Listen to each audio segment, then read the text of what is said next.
Hello friends, good morning. कैसे हैं आप सब? उम्मीद करती हूँ आप सब बहुत अच्छे होंगे। तो चलो आज पॉलिटी का शॉर्ट नोट्स बनाते हैं साथ में, और आप लोग भी बनाते चलिएगा। चलो इस वीडियो को शुरू करते हैं। तो पहला टॉपिक है हमारा प्रियम्बल यानी उद्देशिका।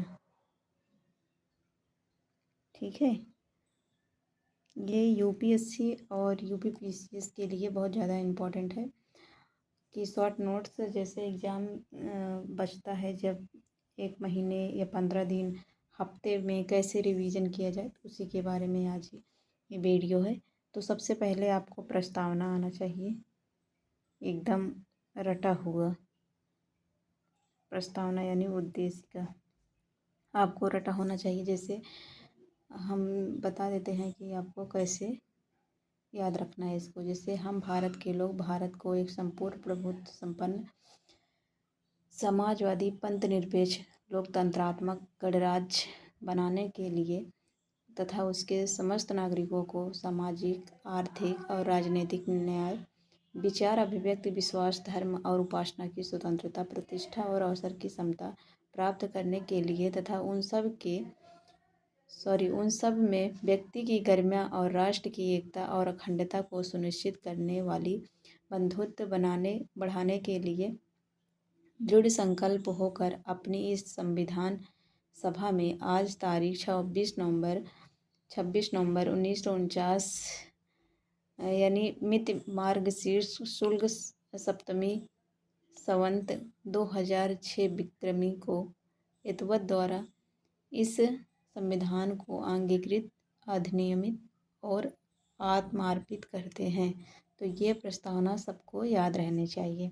अब सबसे पहले अगर क्वेश्चन उठता है तो कैसे क्वेश्चन उठाते हैं, थोड़ा इसके बारे में बात करते हैं। जैसे पूछ लेंगे संविधान सभा में उद्देश्य प्रस्ताव कब पारित हुआ। कभी कभी ये स्टेटमेंट में भी आता है और कभी कभी ऐसे न्यूमेरिकल टाइप में पूछ लेते हैं। तो चलो हम इसके बारे में पहले हम देख लेते हैं। सबसे पहले हम लिखेंगे कि मतलब संविधान सभा में उद्देश्य प्रस्ताव। तो प्रस्तावना, सबसे पहले हम प्रस्तावना बना लेंगे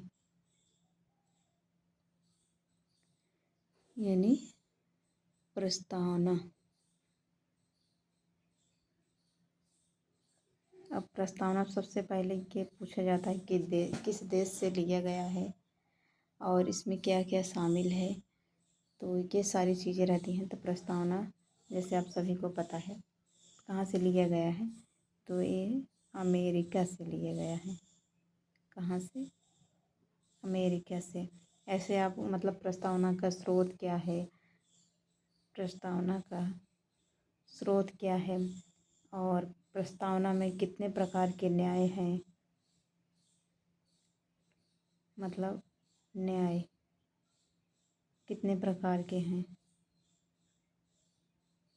कितने प्रकार के हैं और कौन कौन न्याय है, ये भी आप लिख सकते हैं। और स्वतंत्रता कितने प्रकार के हैं। तो ये रिवीजन करने में बहुत ज़्यादा मतलब सहायक होता है। स्वतंत्रता कितने प्रकार के हैं, समता कितने प्रकार मतलब अवसर की समता जो कहते हैं ना, तो वो कितने प्रकार के हैं और इसकी विचारधारा किस देश से लिया गया है। और बहुत सारे लोग प्रस्तावना को क्या क्या कहे हैं, इसके बारे में भी आप ऐसे एक गोला बना लीजिए और सारी चीज़ें इसमें मेंशन कर दीजिए। उसके बाद अब लिखते हैं मतलब, तो संविधान सभा में उद्देश्य प्रस्ताव कब प्रस्तुत किया गया भी आप लिख सकते हैं। कब प्रस्तुत किया गया, कब प्रस्तुत किए गए। जैसे 13 दिसंबर 1946 को प्रस्तुत किया गया। फिर पूछा जाएगा कि भारतीय संविधान में कौन सा भाग को एक धर्मनिरपेक्ष राज्य के रूप में वर्णित करता है। तो आप इसको भी बता सकते हैं। संविधान की प्रस्तावना ही है जो मतलब संविधान के भाग को वर्णित करती है।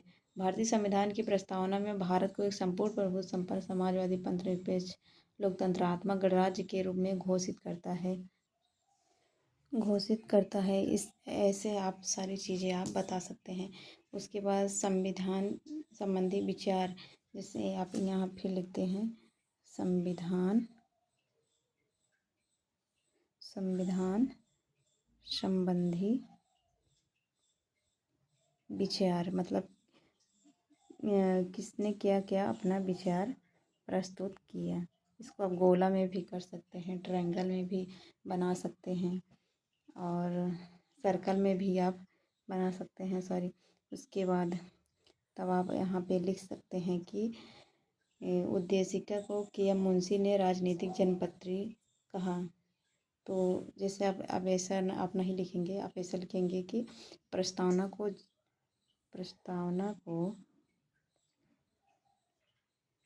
प्रस्तावना को जन्मपत्री किसने कहा। तो आप यहाँ पे उनका नाम लिख दीजिए, जैसे के.एम. मुंशी ने कहा था।